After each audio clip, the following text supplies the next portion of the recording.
and welcome back. Now here's a question I have for you. Just put your comments below.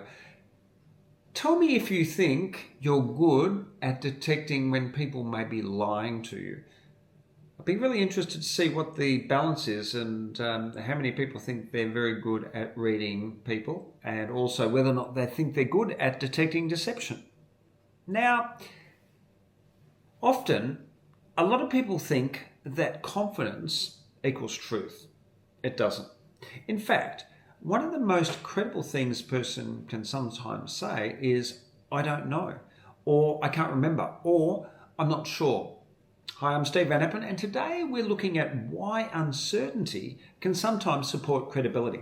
Because before we start, I want to just add a quick disclaimer. As usual, no single behaviour proves deception on its own. There are always exceptions such as stress, trauma, memory limitations, ADHD, neurodivergent, shock, different communication styles, cultural differences. And we also need to look for clusters of behaviour, not one isolated sign.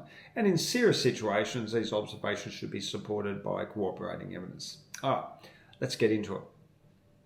Think about your own memory for a second. Can you remember exactly what time you woke up 11 days ago? Probably not. Can you remember every conversation you had last month? Of course not.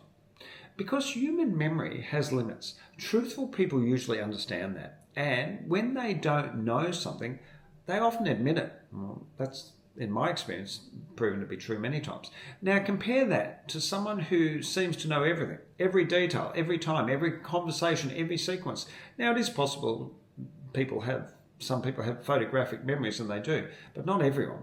Now, not everyone has perfect certainty either, by the way. That sounds impressive, but real memory rarely works that way. Research into statement credibility has shown that truthful accounts often include admissions of memory limitations. Things like, I don't remember exactly, I think it was around that time, or I'm not sure. Now, these statements can actually increase credibility because they're realistic. Let's look at another example. Let's say the question is, what time did you arrive? Answer 1 is exactly 7:14 p.m. Answer 2, I think it was somewhere around 7 o'clock. Which sounds more like a real memory to you? Now again, certainly doesn't mean deception, and uncertainty doesn't prove truthfulness, but realistic memory often contains uncertainty because people remember important things, not everything. Researchers such as Stella and Konkin found that genuine statements often contain admissions of imperfect detail. Why? Because truthful people don't need to know everything. They're describing experience, not performing certainty. And that's an important distinction. So let's recap.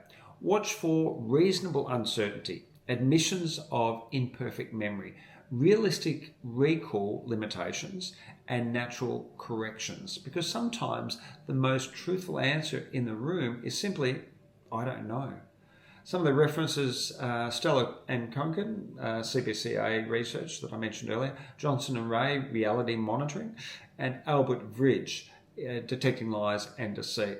If you found this useful, just comment truth below, subscribe to the channel, and share this video with someone who you think needs to see it. Because once you understand human behaviour, you don't just hear what people say, you see what they're trying to hide. I'm Steve Van Appen.